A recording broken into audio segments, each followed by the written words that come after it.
Hi all, welcome to my channel. എല്ലാവർക്കും സുഖമാണോ? നിങ്ങൾ ആദ്യമായിട്ടാണ് എൻ്റെ ഈ വീഡിയോ കാണുന്നതെങ്കിൽ നിങ്ങൾക്ക് ഇഷ്ടപ്പെട്ടാൽ ലൈക്കും സബ്സ്ക്രൈബും ചെയ്ത് എന്നെ സപ്പോർട്ട് ചെയ്യണേ. ഞാനിന്നിവിടെ ഒരു ഈസി ആയിട്ടുള്ളൊരു റെസിപ്പിയാണ് കാണിക്കുന്നത്.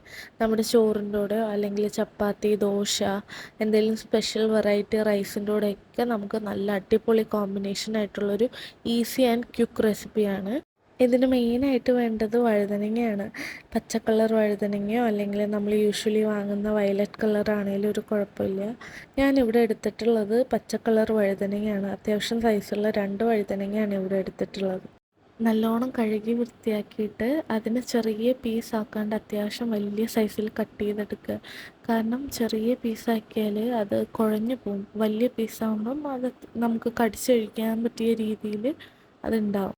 ഇപ്പോൾ ഇതിൽ കാണിക്കുന്ന പോലെ വഴുതനങ്ങ നല്ല നീളത്തിൽ വെട്ടി 2 തുണ്ടാക്കി പിന്നെ അതിനെ വീണ്ടും നമ്മൾ വെട്ടി അത്യാവശ്യം വലിയ കഷ്ണങ്ങളാക്കി എടുക്കാൻ നോക്കുക. കാരണം ഇത് ചെറിയ കഷ്ണങ്ങളാക്കിയാൽ ആവിയിൽ കിടന്ന് വെന്ത് കുഴഞ്ഞു പോവും. ഇത് കുഴഞ്ഞു പോയാൽ നമുക്ക് കഴിക്കാൻ ഒരു ടേസ്റ്റ് ഉണ്ടാവില്ല. കഷ്ണങ്ങളായിട്ട് നമുക്ക് കഴിക്കാൻ പറ്റിയാൽ അത്യാവശ്യം ടേസ്റ്റ് ഉണ്ടാവും. ഈ ഒരു റെസിപ്പിക്ക് നമുക്ക് സവാളയോ അല്ലെങ്കിൽ തക്കാളിയോ ഒന്നും തന്നെ വേണ്ട.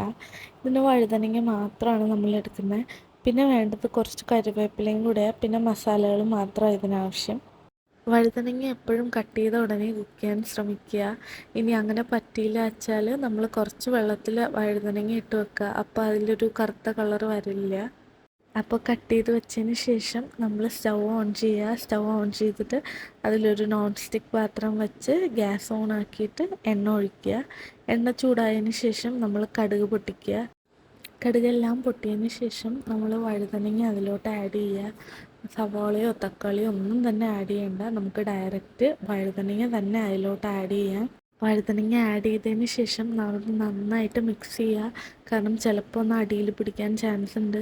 അതുകൊണ്ട് അത്യാവശ്യം നല്ലോണം ഒന്ന് നമ്മൾ മിക്സ് ചെയ്ത് കൊടുക്കുക. മിക്സ് ചെയ്തതിന് ശേഷം കുറച്ചൊന്ന് കളർ മാറുമ്പോൾ കുറച്ച് മുളക് പൊടി, ഇത്തിരി മഞ്ഞൾപ്പൊടി, പിന്നെ കുറച്ച് ഗരം മസാല, പെരുംജീരകപ്പൊടി, പിന്നെ കുറച്ച് മല്ലിപ്പൊടി, ഇത്ര ആഡ് ചെയ്ത് കുറച്ചുകൂടെ എണ്ണ ഒഴിച്ചിട്ട് അത് നല്ലോണം മിക്സ് ചെയ്തെടുക്കുക.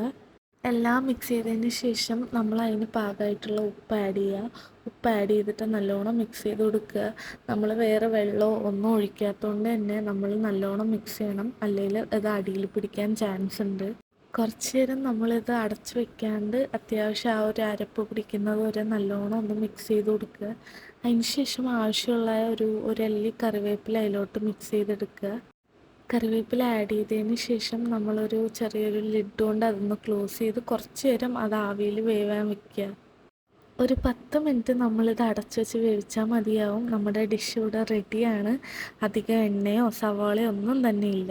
അത്രയും ഈസി ആൻഡ് സൂപ്പർ ഡെലീഷ്യസ് ആയിട്ടുള്ളൊരു ഡിഷാണ്. നമ്മുടെ ഡിഷ് ഇവിടെ റെഡിയാണ്. ഇത് നമുക്ക് ചോറുമായിട്ടോ അല്ലെങ്കിൽ ചപ്പാത്തി, ദോശ, എന്തെങ്കിലും റൈസുമായിട്ടൊക്കെ നമുക്ക് സെർവ് ചെയ്ത് കഴിക്കാം. കുട്ടികൾക്കും വലിയവർക്കും ഒക്കെ ഇഷ്ടമാവും.